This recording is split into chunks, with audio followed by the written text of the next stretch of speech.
በዚያዊቱ ሀገር ኢንዶኔዥያ ዋና ከተማ ጃካርታ የሚገኝና በ19ኛው ክፍለ ዘመን የተመሰረተ ቤተክርስቲያን ነው፣ የጃካርታ ካቴድራል።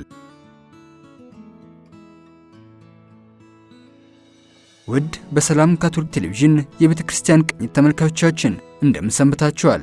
በዛሬው ዓለም አቀፍ የቤተክርስቲያን ቅኝት ፕሮግራማችን በኢንዶኔዥያ ዋና ከተማ ጃካርታ ስለሚገኘው ከ19ኛው ክፍለ ዘመን ጀምሮ የቆየ ታሪክ ያለው በሌላ ስሙ የፍልሰታዋ እመቤታችን ካቴድራል በመባል የሚታወቀውና በአሁኑ ጊዜም የጃካርታ ሀገረ ስብከት ሊቀ ጳጳስ መቀመጫ የሆነውን የጃካርታ ካቴድራል ልናስቃኛችሁ ወደድን።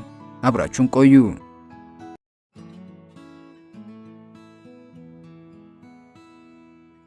የደች ኢስት ኢንዲያ ካምፓኒ የተባለው የንግድ ተቋም በፈረንጆቹ 1619 በአሁኗ ኢንዶኔዥያ ሲደርስ በተለይም የካቶሊክ ቤተክርስቲያን በአካባቢው ስብከተ ወንጌልን እንዳታስፋፋ አግዶ ነበር። ይኸው እገዳ ለሁለት ክፍለ ዘመናት ቆይቶ በኋላም በ19ኛው ክፍለ ዘመን መጀመሪያዎቹ ላይ አካባቢው በፈረንሳይ ስርወ መንግስት ቁጥጥር ስር ሲውል የወቅቱ የፈረንሳይ ንጉሠ ነገሥት ናፖሊዮን ቦናፓርት ካቶሊክ ወንድሙን ሉዊስ ናፖሊዮን በሆላንድ ላይ መሾሙ የካቶሊክ ቤተክርስቲያን በነጻነት ስብከተ ወንጌልን እንድታስፋፋ መንገድ ከፍቷል። በወቅቱ ባቲቪያ በምትባለው በአሁኗ ጃካርታ ኮሚሽን ጄኔራል የነበረው ወታደርና ፖለቲከኛ ሊዮናርድ ዱባስ ዲኤግሲኤስ የመጀመሪያው የካቶሊክ ቤተክርስቲያን እንዲታነጽ ቦታ ሰጠ። የአንድ የቀድሞ ጄኔራል ቤትም ቤተክርስቲያን እንዲሆን በመታደስ በፈረንጆቹ 1829 የመጀመሪያው የካቶሊክ ቤተክርስቲያን በፍልሰታዋ እመቤታችን ስም በመባረክ ለመንፈሳዊ አገልግሎት ክፍት ሆነ። ቤተክርስቲያኑ በፈረንጆቹ 1829 እድሳት ተደርጎለት የነበረ ቢሆንም በ1890 ግን ሊፈርስ ችሏል። አሁን የሚታየው የጃካርታ ካቴድራል የታነጸው ታዲያ ከዚህ በኋላ ነበር። ካቴድራሉ ከፈረንጆቹ 1891 እስከ 1901 ባለው 10 ዓመት ጊዜ ውስጥ ነው የታነጸው። በካቴድራሉ ሕንጸት ወቅት የገንዘብ እጥረት አጋጥሞ የነበረ ቢሆንም በኔዘርላንድ ገንዘብ ለማሰባሰብ ተችሎ ሕንጸቱ እንዲቀጥል ተደርጓል። የካቴድራሉ ንድፍ ወጥቶ የነበረው በኢየሱሳውያን ማህበር አባል የነበረ ቢሆንም በኋላ ላይ ሕንጸቱን የተረከበው ባለሙያ ንድፉን በማሻሻል ካቴድራሉ እንዲታነጽና በፈረንጆቹ 1901 በፍልሰታዋ እመቤታችን ማርያም ስም እንዲመረቅ አድርጓል። ቤተክርስቲያኑ ከፈረንጆቹ 1988 እስከ 2002 ባለው ጊዜ ውስጥም የማሻሻያ ስራዎች ተሰርተውለታል። ከ2020 እስከ 2021 ባለው ጊዜ ውስጥም ካቴድራሉን በጃካርታ ከሚገኘው በዓለማችን 9ኛ ትልቁ መስጊድ ኢስቲቅላል መስጊድ ጋር ውስጥ ለውስጥ የሚያገናኝ መንገድ ተሰርቷል።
በጃካርታ ከተማ የሚገኘው የጃካርታ ካቴድራል የመስቀል ቅርጽ ያለውና የእመቤታችን ቅድስት ማርያም መለያ የሆነ የሮዝ መስታወት የሚገኝበት ነው።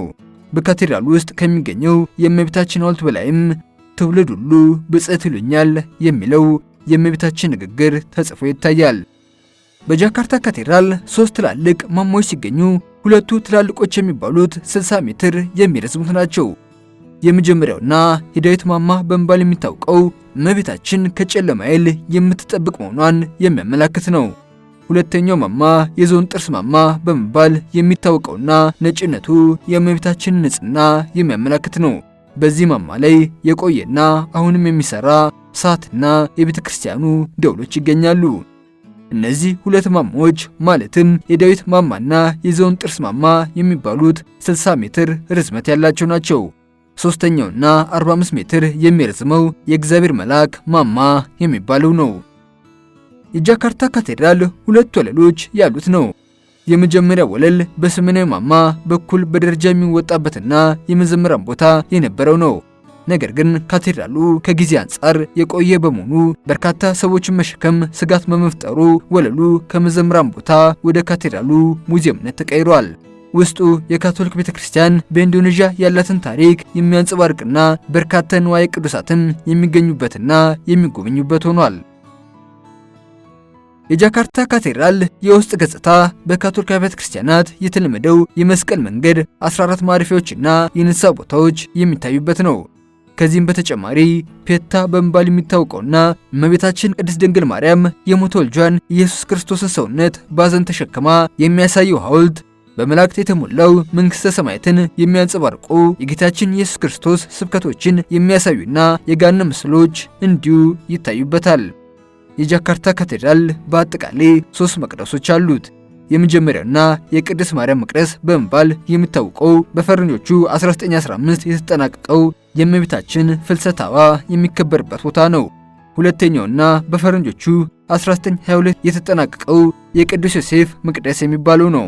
ሶስተኛውና ዋናው መቅደስ በ19ኛው ክፍለ ዘመን በኔዘርላንድ ከሚገኘው የኢየሩሳሌም ቤተክርስቲያን የተወሰደ ነው።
በአሁኑ ጊዜ የጃካርታ ሀገረ ስብከት ሊቀ ጳጳስ መቀመጫ የሆነው የጃካርታ ካቴድራል በተለይም በገናና በትንሣኤ በዓላት ወራት መሪዎችና ሌሎች ታላላቅ ሰዎች በመገኘት መስዋዕት ቅዳሴ የሚያሳርጉበት መንፈሳዊ ስፍራ ነው።